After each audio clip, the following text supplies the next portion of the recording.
Good day and a warm welcome to Black Excellence Network. Igama lami ngusisanda nomusa kaGabe Kuthoni. Intombazane yaphansi kwamhlabi yalingana umfule ngophuza ngiphuzukele inkomo zakhe zingishiye ezilaphansi emahlathini asekubandeni. I am back with a bang right here on Black Excellence Network's couch. So today, once again, it's a Tuesday.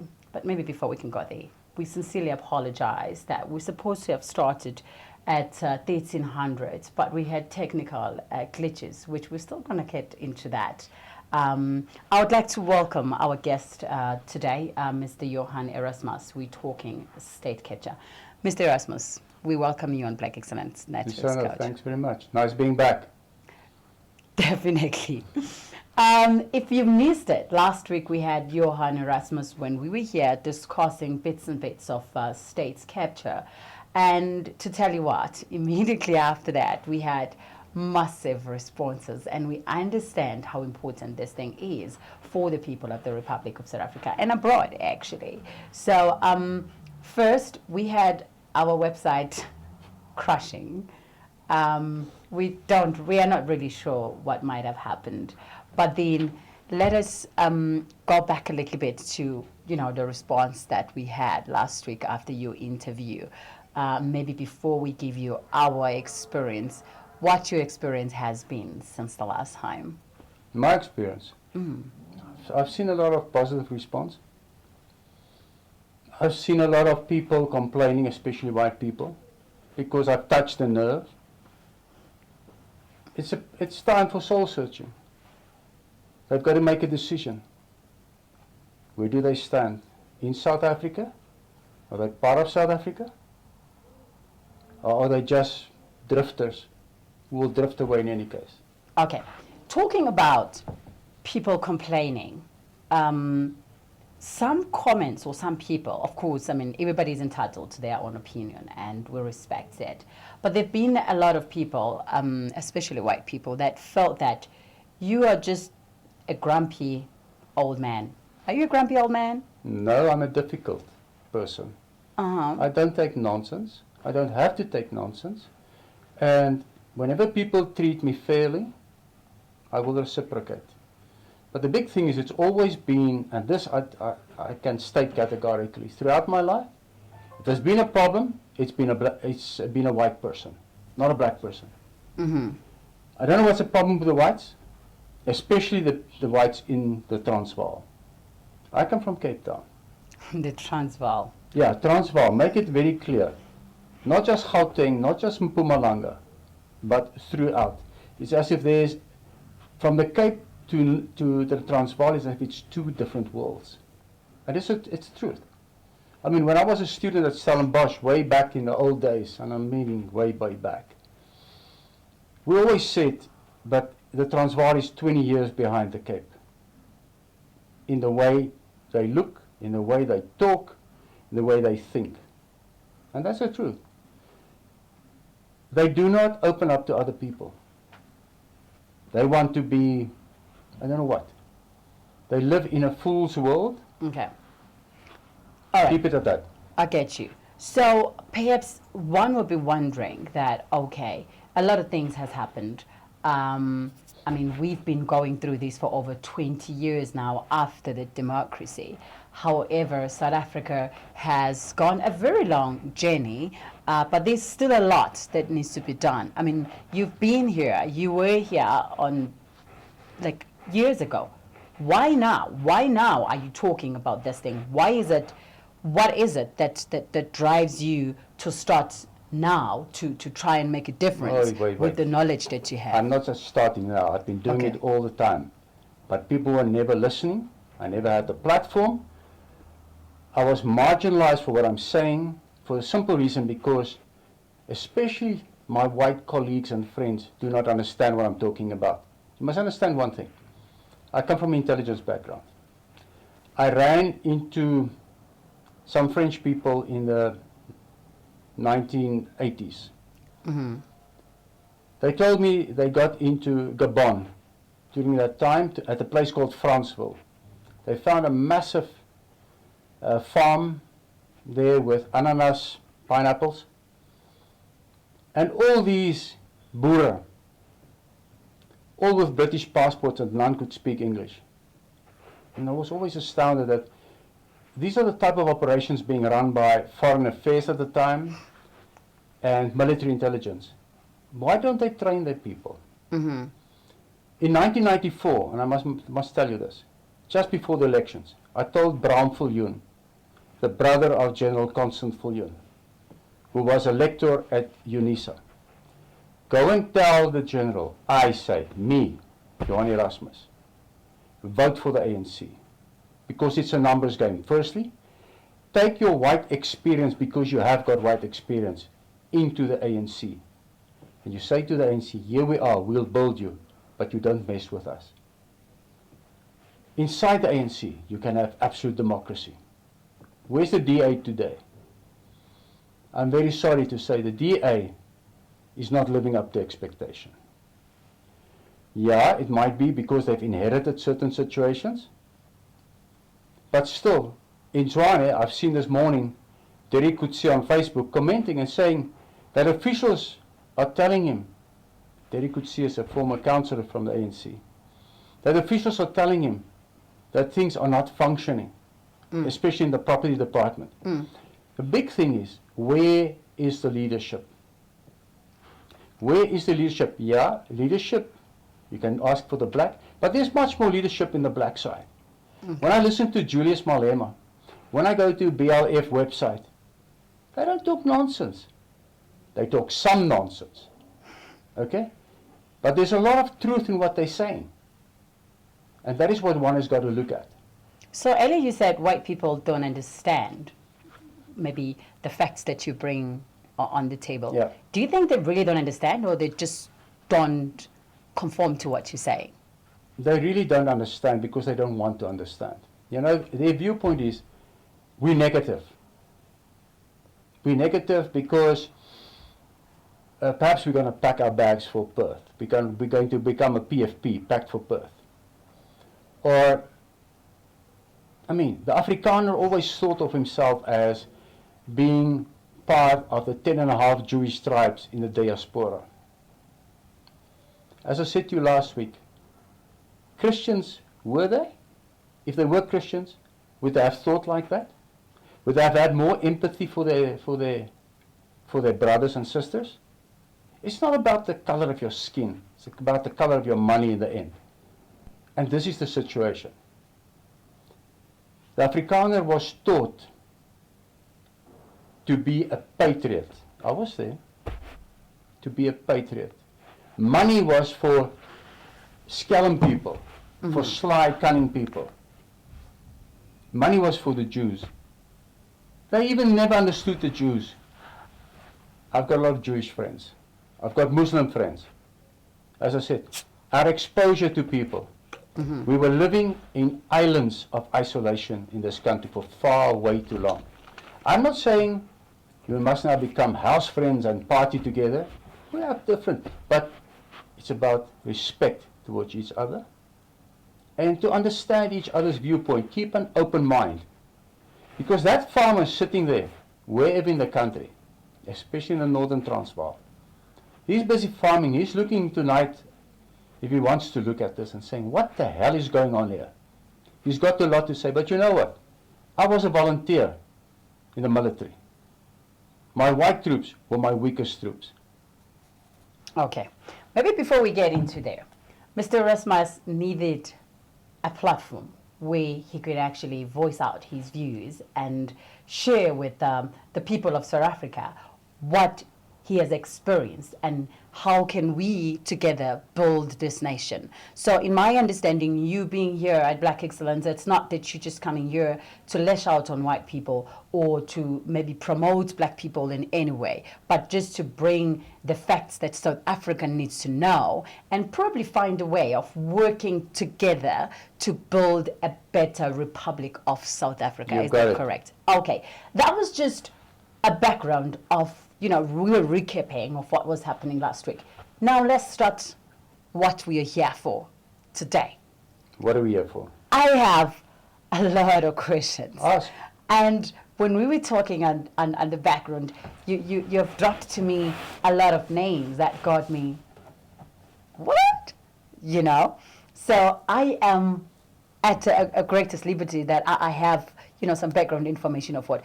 Let's start it from the beginning. I'll look into our discussion. You said to me you will take me back as far as back as Piet Retief.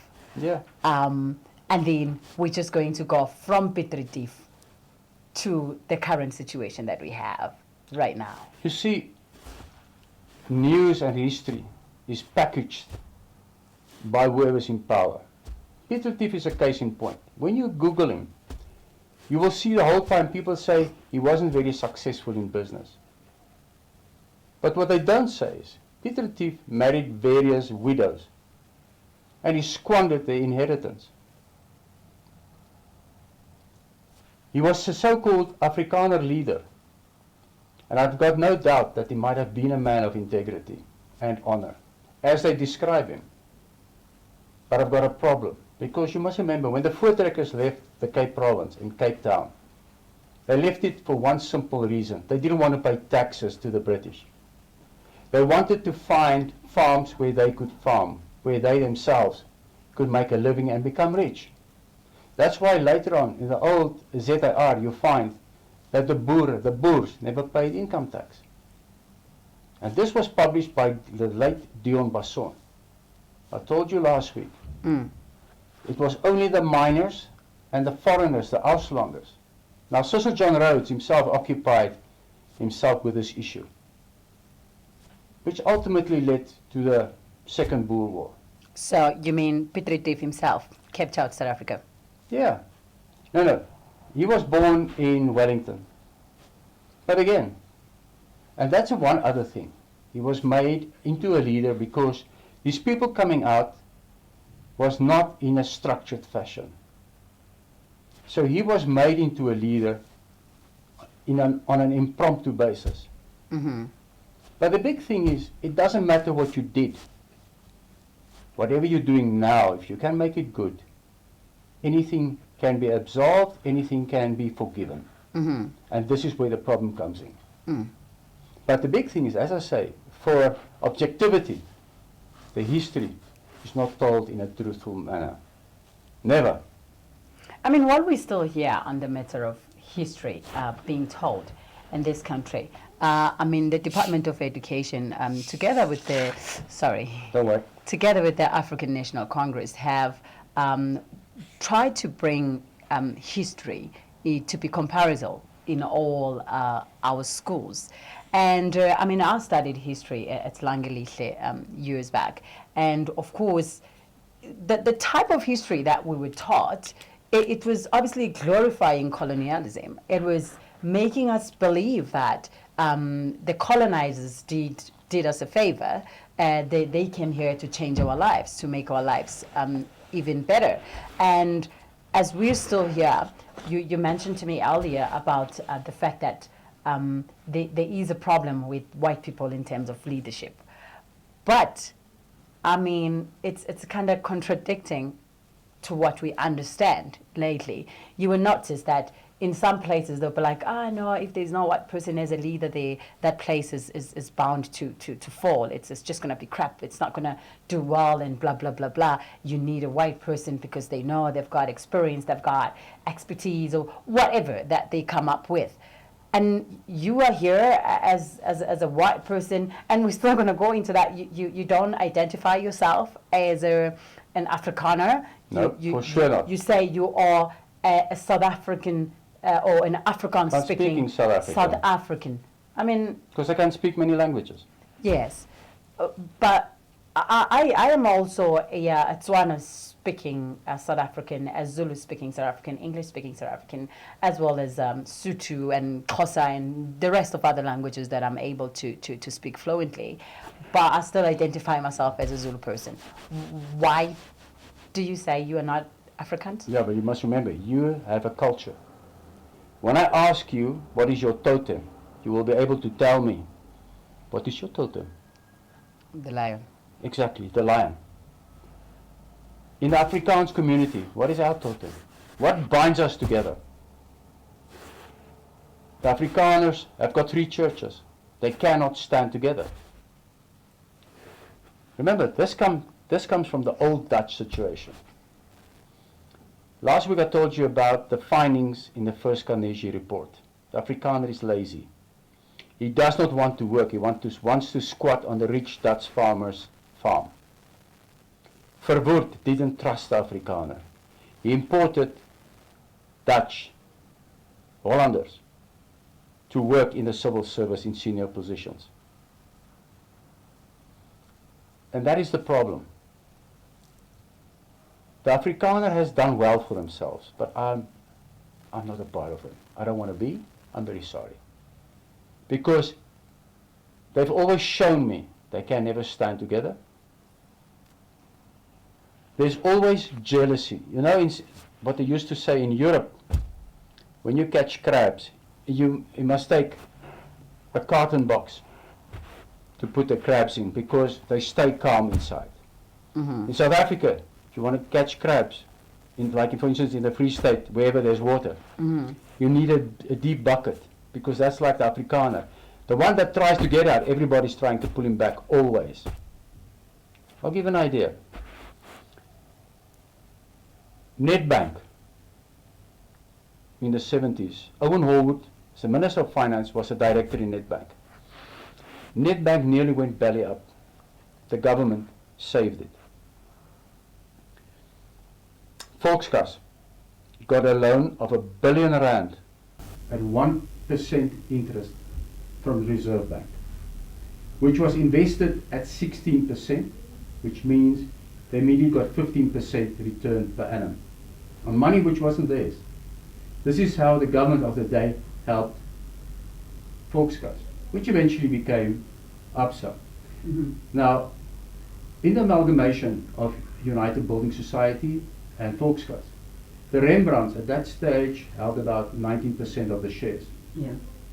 And I must say, the Ruperts made a point of making sure the bank was working. Piet Badenhorst was the CEO, so a lot of conflict. Johan Rupert walked in and said, "Excuse me, I'm not a director, but I'm a shareholder, and this nonsense stops now." And this is what I like about the Ruperts. They take a standpoint. Doesn't matter what they did, they take a standpoint. Because remember, everybody has some good in them. Some people have got more good, and some other people have less good. But once you've been knocked around by life, you learn a couple of hard lessons. All right. Now, there is a current state capture that probably will take us another 2 years to finally wrap it up, to find conclusion around it. Each and every witness that comes in there bring another light of what exactly has happened on this state capture. I need you now to give me both sides, the comparison of your version of how the white people have captured the country as what is happening and how the Guptas have captured the country. So let's go to Zonder's commission. Yesterday we had Williams was, giving explosives on what has happened. I mean, in my take though, there's nothing new that, the current witnesses are bringing, because all this information has been in the public domain for quite some time already. So whatever that is going on, it's something that we have had, it's something that you have done some research on it, it's something that you listened to it several times. Now let's look into it now. What's happening now and what happened then? Who's the baddest here? Everybody. Simple. When you look at the Zoner Commission on their website, there's a bundle of documents from Hellman and Kaufman. I don't know who brought them into the commission. I don't know on whose behalf. I couldn't find anything. They're from Walsh University in the United States. They've got very impressive degrees, a lot of work they put in, with links, which is extremely interesting. And they make the point about state capture. They make the point of the biggest state capture in the former East Bloc countries. I couldn't pick up anything about America. America with its lobbyists. Now there's state capture. Mm. Then they refer to South Africa, and they make the point they haven't studied in South Africa, but they commend the Commission. And they talk about Scandinavia as being the least captured. And this is where I have a problem with them. Scandinavia has been captured in the past with their socialist ideology. We can talk about whichever ideology is the best. There's not one ideology in my view, it's a combination. But Scandinavia, when we look at Saab in the state capture with the arms deal, I get the impression as long as state capture happens outside Scandinavia, they don't worry about it, as long as it doesn't happen inside Scandinavia. Germany had until recently, not too long ago, legislation which said it's all right to bribe people abroad and you can deduct it for income tax. So state capture. I've gone through the affidavits of Mitsubishi Jonas, Faki Mentor, Maseko, and Williams.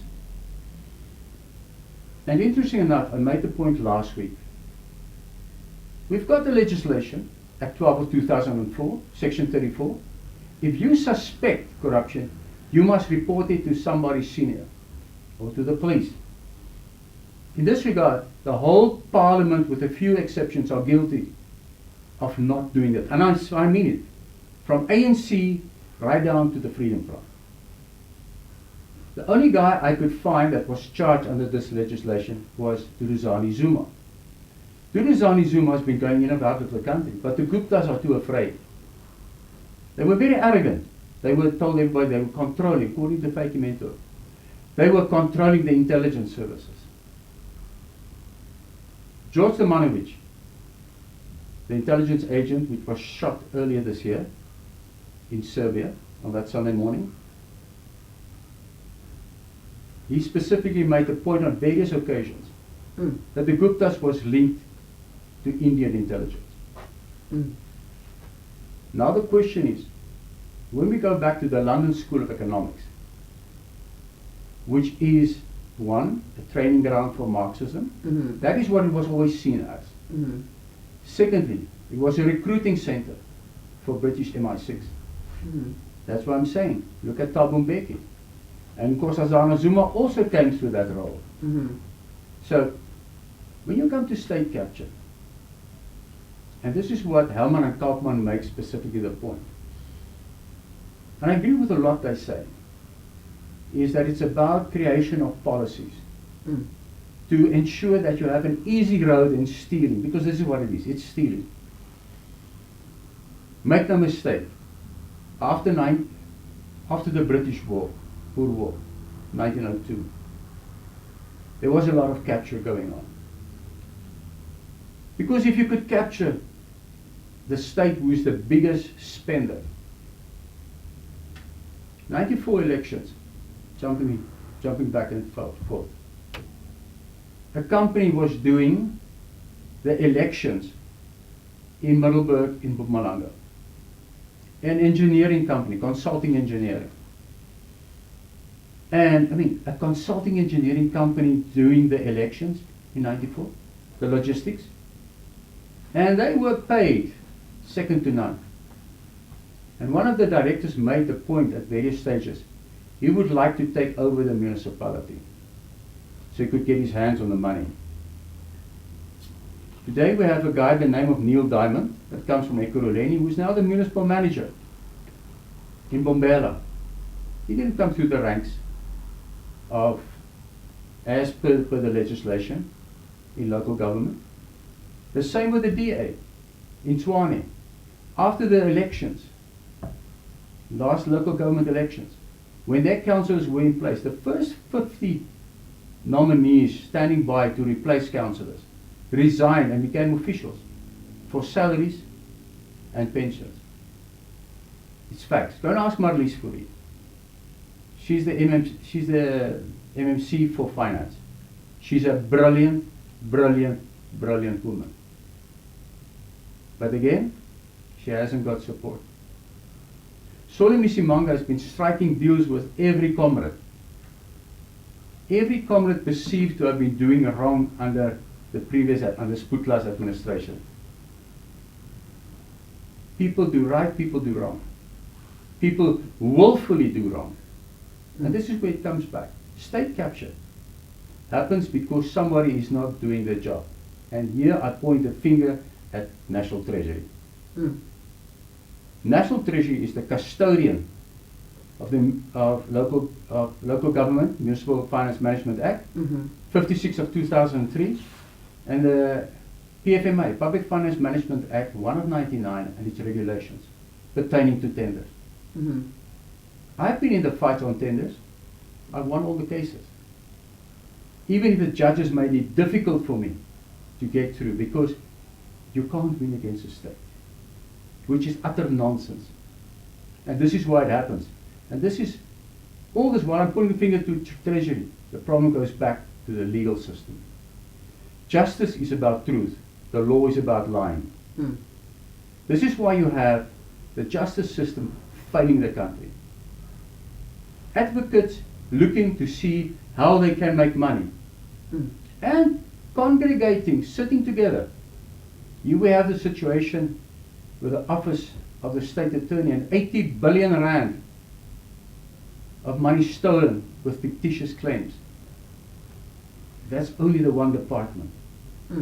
So when it comes to state capture, in the end, the ANC brought transparency much more than the National Party. The National Party would threaten you with a security branch.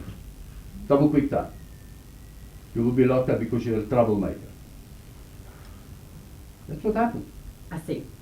Now, as we just trying to drag it down from high up to the bottom, you mentioned, I don't think if I could recall the section you quoted where, you know, if one sees or witnesses any type of fraud or suspects, yeah, you're going to have to go and report it. Now we have all these people coming forward to come and testify and stuff like that. Do you think that since they couldn't do it before, they are now liable, maybe to be held liable for any, because I mean, if you heard or if you were aware and if you had such evidence before, you know, sometimes when I'm sitting and listening, I'm like, you had all this and you didn't do anything about it, you didn't say a word, you didn't go to the police, you didn't find it important, or to call your local newspaper for that matter and say, there's this thing going on here. You kept quiet for years and you're only coming out today to talk about this. What are the things that we can do or that you think might happen after all the witnesses have come in? Because I believe they have a responsibility as well. They do have a responsibility. And they mustn't wait for 2 years to apply. And this is what Judge Zondo must do. It's in his hands. He can give the instructions. He cannot say, I do not have the mandate. Honorable Judge, there's the law. Why don't you apply it? Simple. People that laid charges is Dennis Bloem and David Maynier. Now David Maynier is a bull terrier. But David Maynier,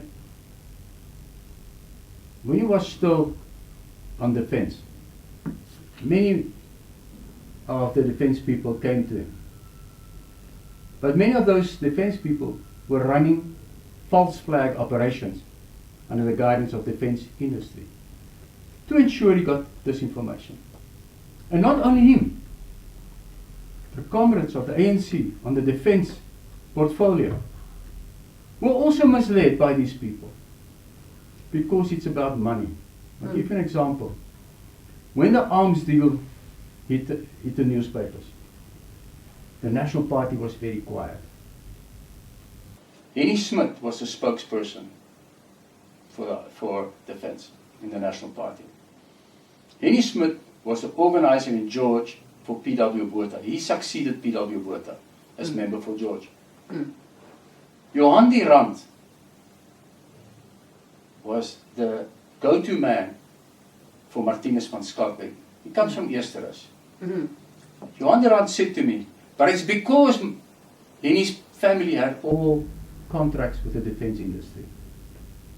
That's why he was telling everybody, take it calm, don't stir the boat, don't rock the boat, don't stir. Because personal interest. It's getting heated right here on Black Excellence, and if you think you have had it all, believe me, you haven't had anything, because we are still going on. We're telling it like it is. Tell me about Pravin Gooden. You had some very interesting things to say about the gentleman, and he's been on the public domain quite very often lately, for different reasons, of course. So give me your version, your understanding. Let's talk Mr. Gooden right now. Pravin Gordhan is a very nice guy. But Pravin Gordhan names pop up in People's War from Anthea Jeffries on page 192. And what he said is the following. Lord Joel Joffe from the British Lower House in 1987 gave Mac Maharaj 100,000 British pounds for Operation Vula. Included was Pravin Gordhan, Ivan Pillay, Tony Karimeng, Siphiwe Nyanda. Those were the names she's mentioned. There's many other people. Now, people are saying a lot about Pravin Gordhan, about shares being held in companies, etc., etc. Mm-hmm. And when we look at public enterprises, we must ask the following question: what the hell is going on? What people do not look at, there's 784 state-owned enterprises or public enterprises. In other words, these were state departments that now suddenly became private companies with the state as a sole shareholder under Companies Act, which they are negating. And I can tell you this, under Companies Act today, Armscor has refused or neglected to respond on a liquidation letter we sent them under Companies Act. They're out of time. All the judges must do is say, but Armscor, we cannot condone you being late. You're negligent. Why did you not pay the money? The first time I'm telling you this. But this is the situation. Tell me more about Operation Vula. Okay, hold on. Mm-hmm. Operation Vula, there's various views. From the South African police at the time, it was about the establishment of caches. From the people involved in Vula, it was more a situation of creating an atmosphere conducive to the changing of the government, faster than it should have happened. Okay? As I said, ANC bought transparency. They bought democracy. They must understand one thing. The Central Bank of Japan, the deputy governor came to South Africa, and he told F.W. de Klerk, he said to Mr. President, now I'm talking about beginning 1992, around there. Mr. President, you cannot give a vote to everybody. If a person is 18 and he doesn't have matric, he can only get a vote at age 24. In other words, you've got matric, you've worked to get there, you're starting paying taxes. Mm-hmm. But even if you haven't matric, you're also going to start paying taxes. But with matric, you've got more responsibility, you understand. The clerk should know it doesn't work like that. It must be one man, one vote. Now, people in certain circles are saying, but the clerk was MI6 agent as well. Because when the clerk and Evita Georgiades had their affair, which is currently his wife, her husband, Tony Georgiades, got all the ANC contracts for supplying oil.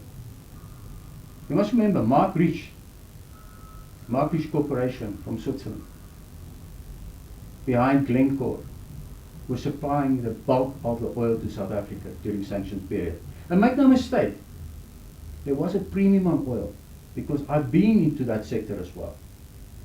If oil was going at $40 a barrel, it was offered to the South Africans at $20 a barrel.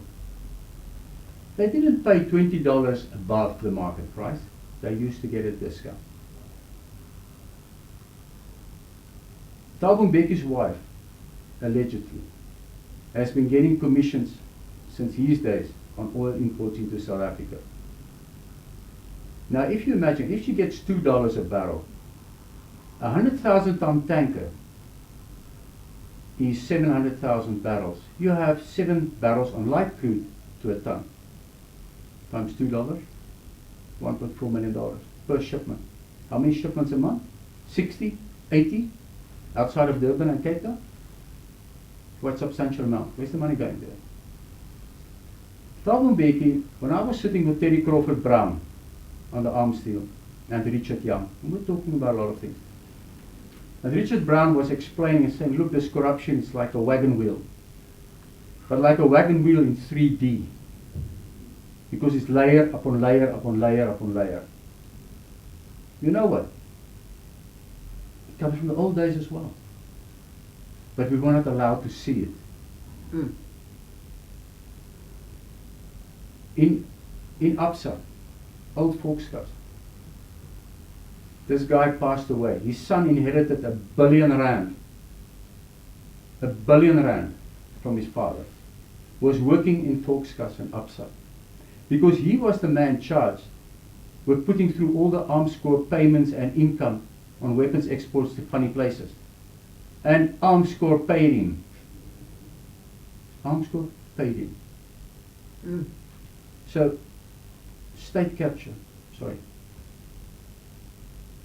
Mcebisi Jonas, these are people with integrity. Maseko, they have integrity. Williams says at the end of an affidavit, I'm proud to be a civil servant. You know when last I've heard those words from any civil servant? From any civil servant. White or black, doesn't matter. The big thing is, these are people that's taking the country at heart. And not just for the money they're getting. I mean, otherwise Mcebisi Jonas would have accepted 600 million. Mm. But the big thing is, sometimes we must draw a line somewhere. Where is the money going to? How many trillions of money have been spirited out of this country? I spoke to a guy the other day. Black guy, senior guy, intelligence background. Said to him, look, since 1910, 71,000 tons of gold was spirited out of South Africa. He said, you're right. He said, because I saw the certificates myself. Where did the gold go to? The Reserve Bank currently must come and answer about, what's it, 3,000 tons of gold that have been missing since the 1980s? A ton of gold goes for, let's say, $35 million. 3,000? 35 billion, 105 billion dollars times 15. You see what we're talking about?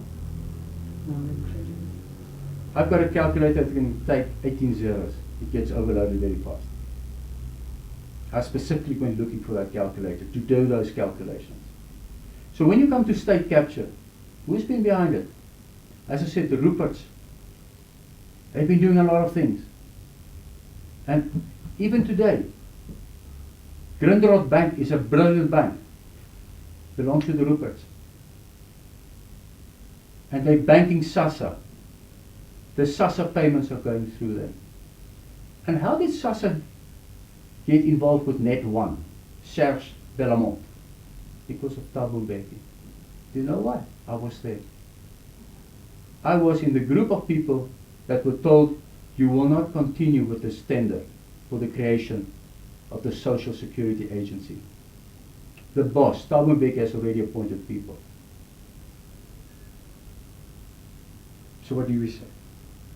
So, Johan, these are not just, names that we're just dropping off Sisanda somewhere from Black Excellence. We're talking about people that had this country at their own hands.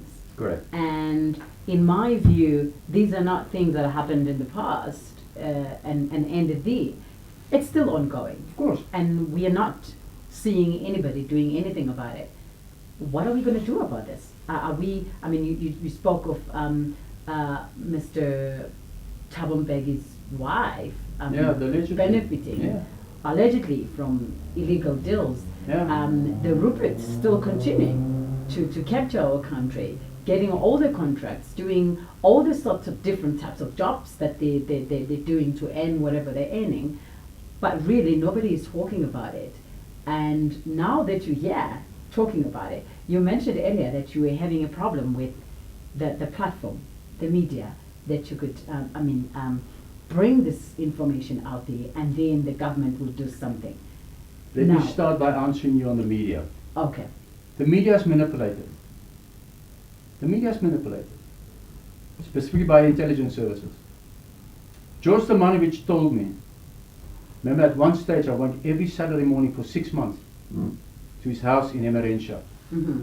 I rocked up there on a Saturday morning at 7 o'clock saying to him, let's have breakfast and let me hear. At 8 o'clock a guy would rock up by the name of Chad Thomas. Chad Thomas is the flavor of the month for MWeb. He has a company called IRS. He's a so-called forensic investigator.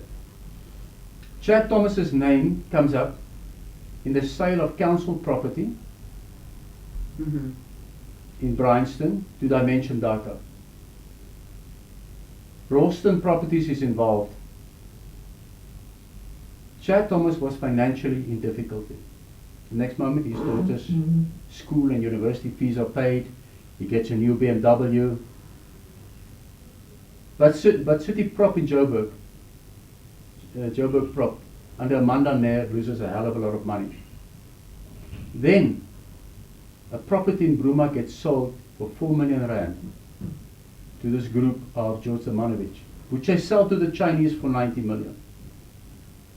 According to them, David Masuta collects 30 million from them.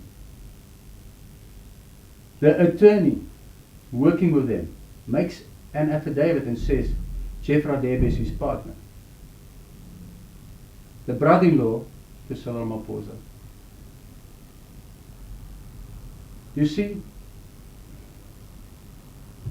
people have a lot to say about Pukbota. They call me old rogue, they call me a lot of things. The guy who used to carry that bag of diamonds, which Savimbi gave him, always said to me, when Savimbi gave the diamonds, he had a special case manufactured to put it in. He said, Pukbota would make the diamonds disappear. And 6 months later, a very crucial piece of military equipment, costing hundreds of millions of rand, would appear.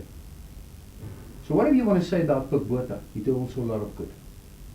And this is what I'm saying. The Ruperts, people want to say, yeah, but you're bad. It's not true. They're also a lot of good.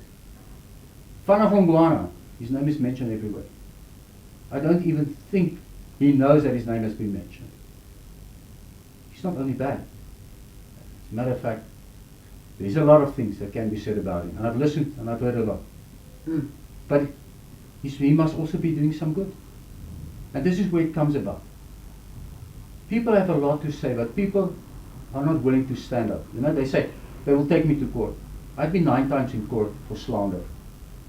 8 times I've been taken to court by the criminals at the municipalities who got tenders on an illegal basis. I won every case. Ekurhuleni, Joburg, Cape Town, everywhere. The 9th time, on 9 December 1998, the Financial Mail wrote an article calling me a tax vulture without having my input. I sued Peter Bruce. So I won in the civil court. South African courts are not like America where you get awarded big damages. I got 80,000 rand. A couple of years later he wrote about this businessman that took him to court, and I sent him an email. I said, listen, Peter Bruce, you paid with a company check. I don't think you told your shareholders why. I said, secondly, when it came to the criminal charges, I did a private criminal prosecution on Peter Bruce.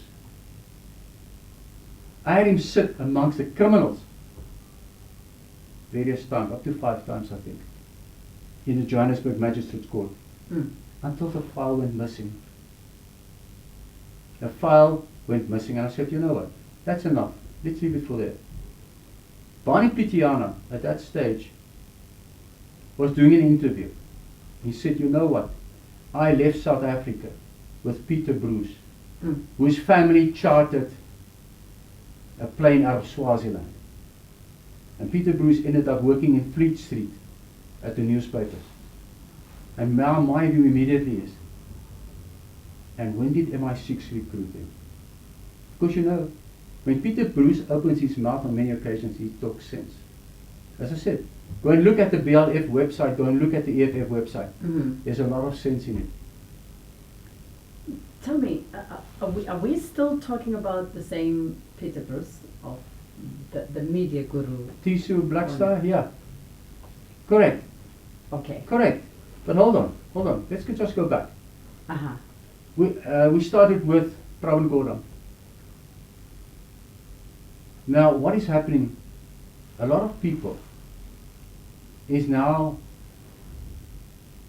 being labeled as being part of state capture. Even if they are not. Even if they are not. But it's simply to marginalize themselves. Because remember, it's about one thing. The real state capture is coming. The real state capture is coming. You will see very soon thousands of public servants losing their jobs. Because we have in any case too many of them. That's a fact. Give an example. A Kenyan general once said to me, why do I want armored vehicle? I've got too many troops. They can kill a couple of them. Say, hello. Can I tell the troops, general? You understand? So what is happening? Out of the 784 parastatals, state-owned entities, how many of the top people, white and black, will be so-called retrenched? And then the heart will be pulled out, ripped out of all these entities and put in private companies with these people being employed there and sold back to the state. Is this not what's going to happen? Think about it. Think about it. Because remember, Judge Zondo and his team is sitting there. You should have a team 10 times larger for everything that's coming. And you should be in a position to recommend immediate action. This is why, without all these commissions of inquiry, in 1999-2000, I enforced a commission of inquiry in Middelburg, in the district municipality of Thabo Mbeki, the Matlopa Commission. And what it boiled down to is, the last National Party mayor in Middelburg, Brandmuller's son, was an attorney. And he was ill-advising Charles Makora, a brilliant guy in Mpumalanga. And guess what they were doing? They were buying up plots of land because they were preparing for a train route to be built to Ekangala and up to Groblersdal. Later on we heard Paul Mashatile say, we must do like the Gautrain.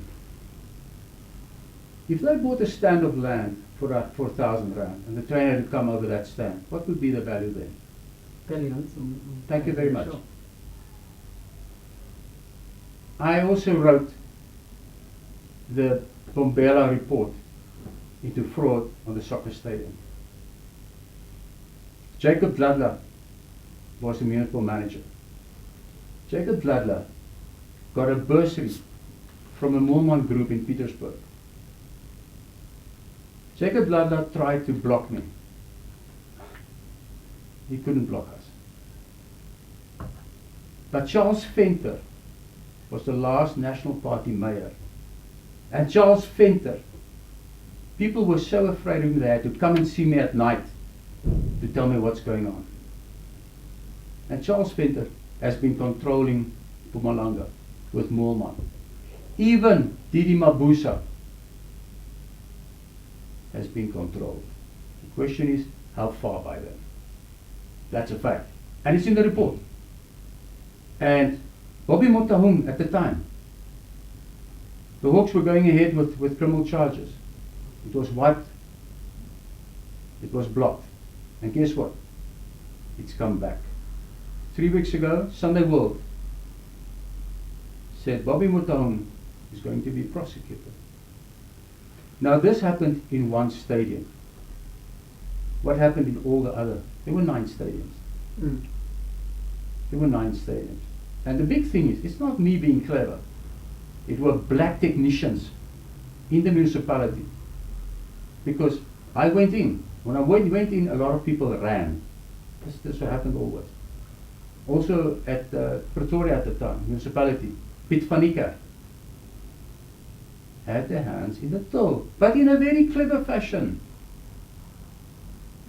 You know, right now, sorry to cut you. You're welcome. You just mentioned that there is a new state capture that is coming, Yeah. and or that South Africa needs to brace itself or herself to maybe tackle it as it comes.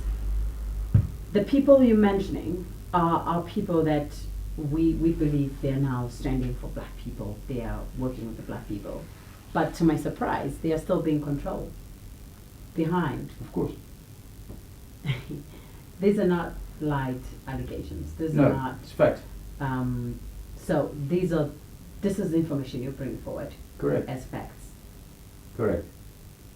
Did you try by any chance? Because if I was a person sitting with the ammunition and the bombs that you're dropping right now, I think I should be maybe going around with bodyguards and on top of that, but more importantly, make sure that I do something. Because in my understanding, Mr. Erasmus, you have South Africa at heart. You love this country. You appreciate this country. And Correct. I've spoken to you. You know this country more than so many other people that claim to be South African. So what are you doing? What are you going to do Okay. to fix this if you have a way to I'll do give it? you an example. Magda Brzezinska from Sydney, in Yeah. Cape Town. She's the richest woman in South Africa. She's richer than Wendy Luave, Bazi Mashilowa's wife. You also know the history behind it that I'm not going to allude to. She had a lot to say about corruption. I contacted her office and I spoke to her PA. I said, come, stand up now. Put your money where your mouth is. The response was the following.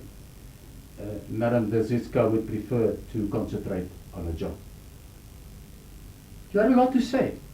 You were going to finance action against Jacob Zuma. Where are you now? Was it just a cause celebrate? Oh, and by the way, madam, you made your mark with Mzi Kumalo. And there's been a lot of things about Mzi Kumalo and the way he got into his fortune as well. You see, there's no consequence. Shemax took a lot of these good people. Shemax, I spoke to a doctor there by the name of Farnes, I can't remember his surname. Brilliant guy. I met him at the Reiterbach, the junior Broederbond. Mm. I was there as well. I left them because I said I can't work with you guys. I said to him, Farnes, you paying these guys 10% per annum. You guys are making hundreds of percents per annum. Because you know what they did? They would take the people's pension money to invest. Now you know at this stage, there at, where is it? Elardus Park, on the way to the Delmas Road, there's a big shopping center standing there, abandoned, not finished. At some busy road, there's one standing as well, when you go towards the east. These were investments, because what they did, they create syndications. Highveld syndication number 1 and 2 and 3 and 4 and 5 and 6, which belong to themselves. And each one, they would put a cost component. And it would be duplicated and triplicated and. And that would come out of the investors' money. Now this is what Kaufman and Hellman says.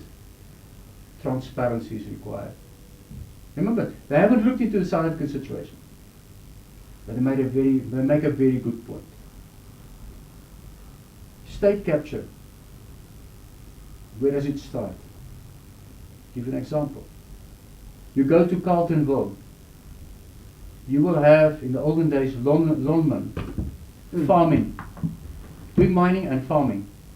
They had a division. Anglo-American had a division doing farming.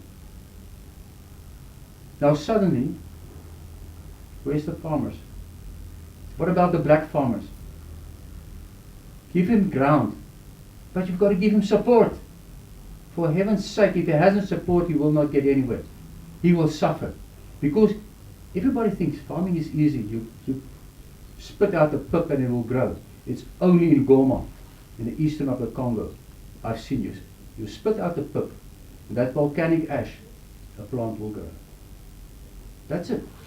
In Kinshasa, in the boulevard of Transjuin, down the middle, there's an island. Mango trees are growing there. When the fruit's on the trees, the quinoa go and help themselves to the fruits. They have the right to that. I've seen it in Jerusalem. The olive trees, when the olives are ready to be harvested, all the Bedouin comes into the country. But they don't only harvest the olives, they steal the copper wire as well.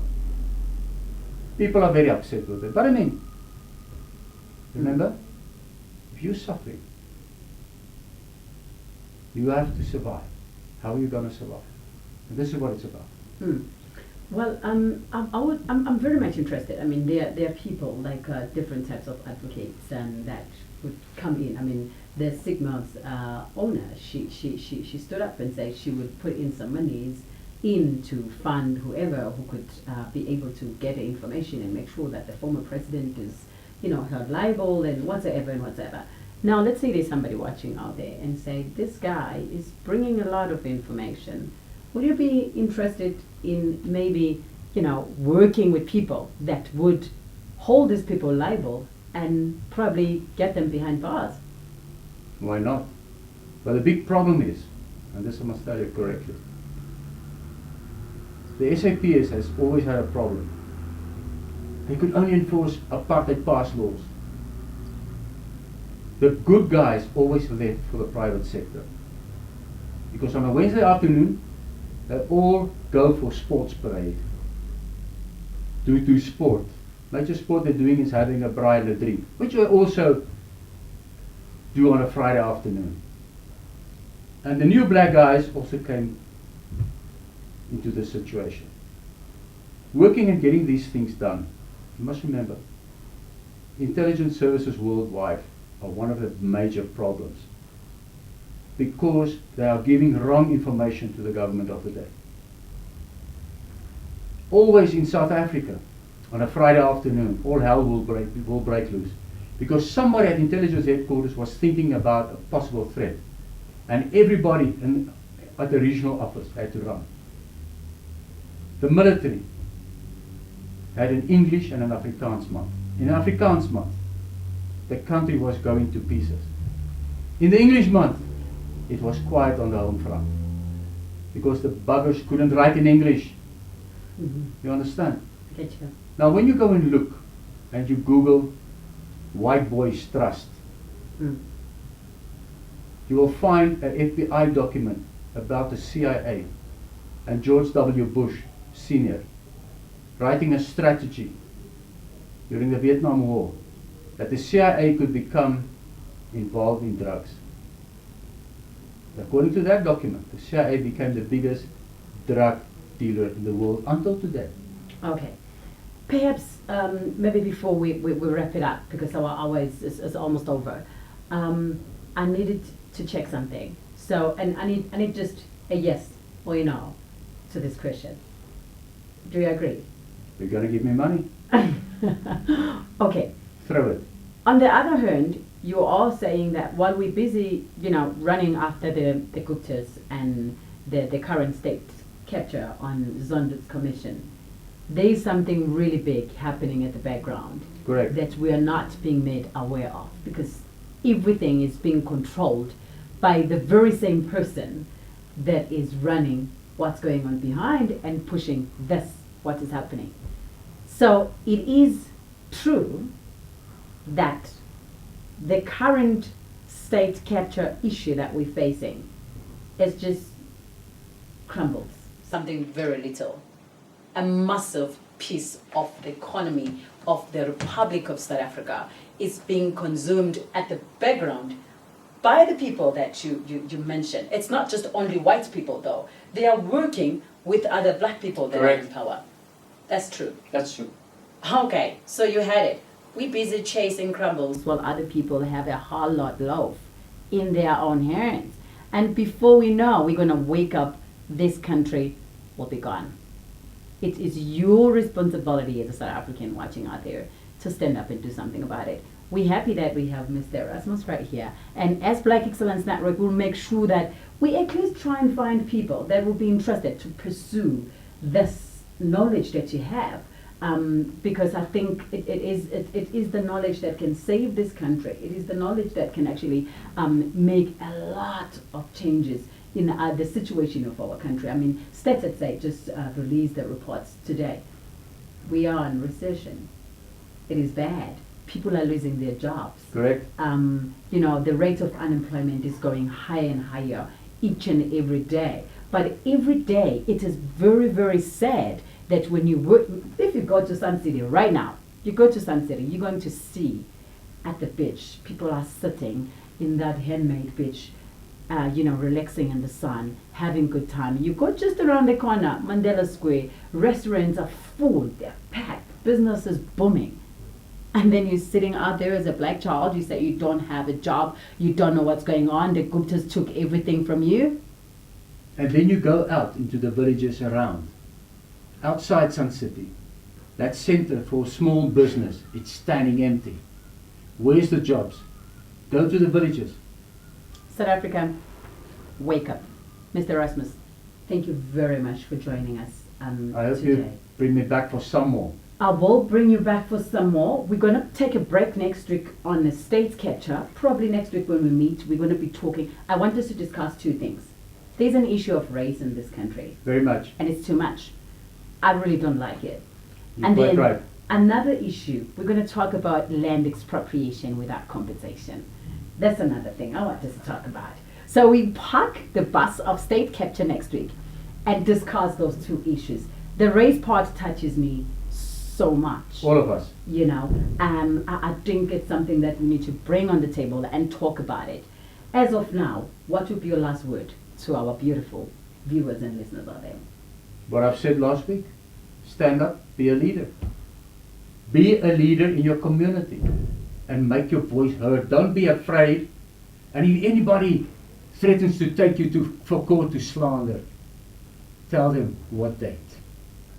Because it's time the courts start working. And that's the end.